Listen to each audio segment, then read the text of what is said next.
CBS Sports presents the Big Ten. It's the third-ranked Michigan Wolverines and the number 4 Ohio State Buckeyes. The Wolverines.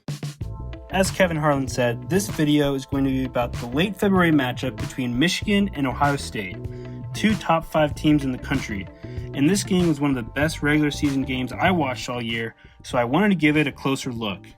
One of the storylines going into the game was how the Buckeyes were going to stop freshman 7-footer Hunter Dickinson. As you can see, the tallest Buckeye in the lineup is Kyle Young, who's only 6'8", and Michigan even has Franz Wagner listed as 6'9". So let's go over some strategies I would expect OSU to use, and then we're going to take a look at the film. So one strategy OSU can use is to put as much pressure as possible on the entry pass, and best case scenario, they can deny the pass. Another option is to front the big man in the post and force a tough pass over top. And the third option is to double team the post player to force a turnover or to pass the ball back out. Now there are several other strategies, so let's see what Coach Holtman and the Buckeyes decide to do. Right off the bat, Michigan is going to give Dickinson the ball in the post coming off of Brooks' back screen with Liddell defending. Next, we're going to see Holtman's strategy of a late double team. Kyle Young is going to double team Dickinson as soon as he takes a dribble. This forces Dickinson to take a tough shot and is going to be Ohio State's plan for the rest of the half.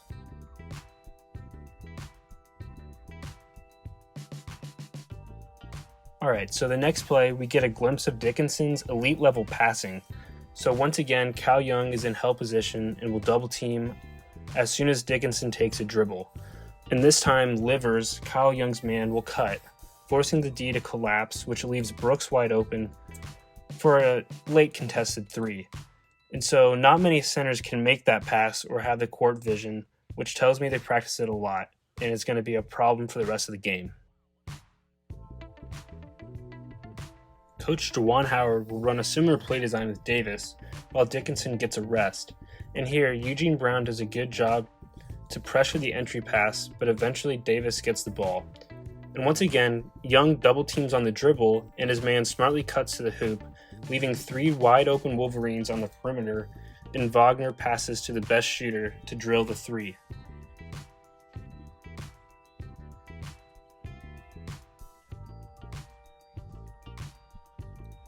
And after the late rotation, CJ Walker takes a seat, and in comes Justice Suing. Now this is an overall great defensive possession, and I especially love Eugene Brown III's energy off the bench.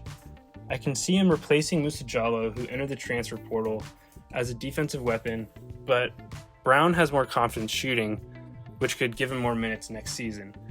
Anyways, because of Brown's ball pressure, the ball gets swung to the other side of the court, and 6'8" Seth Towns makes a great play.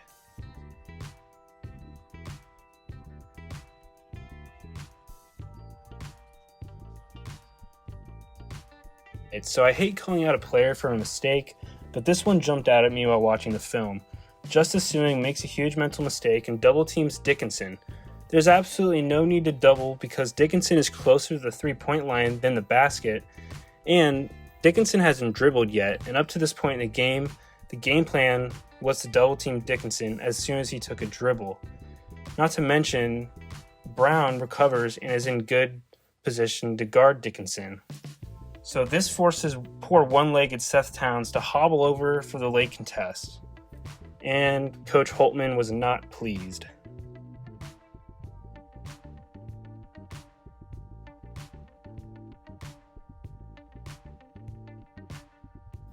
Before we take a halftime break, the next few plays are going to be basically Zed Key highlights. Coach Holtman likes to give him minutes to keep Liddell and Young out of foul trouble, and he's another player that brings energy off the bench and makes plays that don't always show up in the box score, just like Kyle Young, who recovers to box out Dickinson, and then watch Zed Key sprint from out of bounds up the court, looking for a transition post-up on a normally smaller player, but unfortunately in this case it's Franz Wagner, who's actually bigger than Key.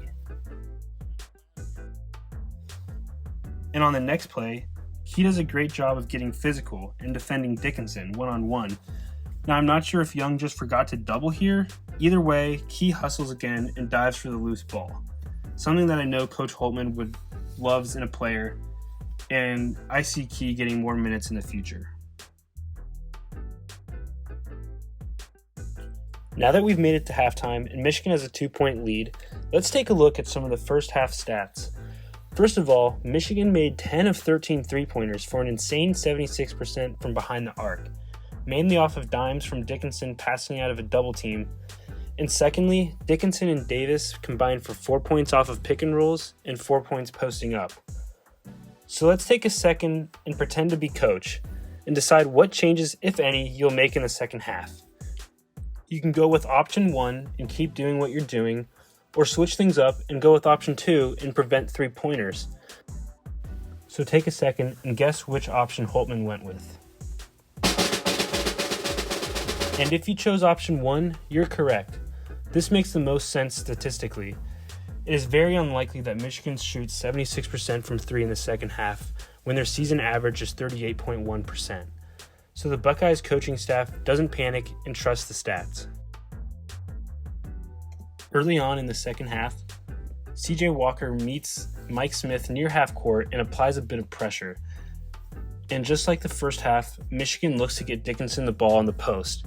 This time though, Kyle Young recognizes the play and even makes a signal and looks at the bench. And here he does a good job of leaving the double as soon as Dickinson picks up his dribble, and Washington Jr. closes out relatively quickly by running the Brooks off the line, and they can live with a deep 2.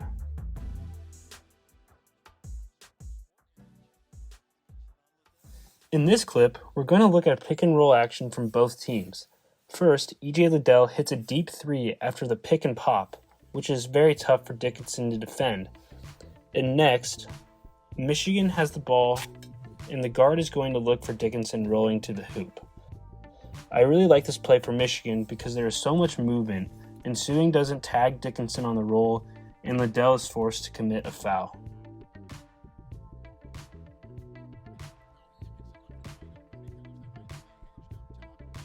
Now I think it's worth noting that Michigan is a bit of a second half team. Compared to other top 10 teams, they have a higher difference in scoring by half. So I think mixing up a coverage or adding more pressure beyond just CJ Walker at half court would have been beneficial, but hindsight is always 20/20. Instead, it was Michigan that came out in the second half with a light full court press after made baskets to disrupt Ohio State's offense.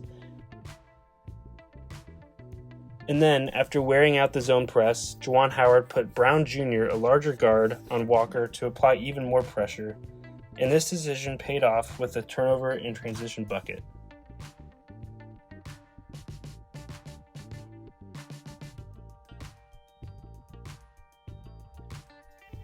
Last but not least, you might be wondering, can't we just have Zed Key come in the game and foul Dickinson and force him to make his free throws?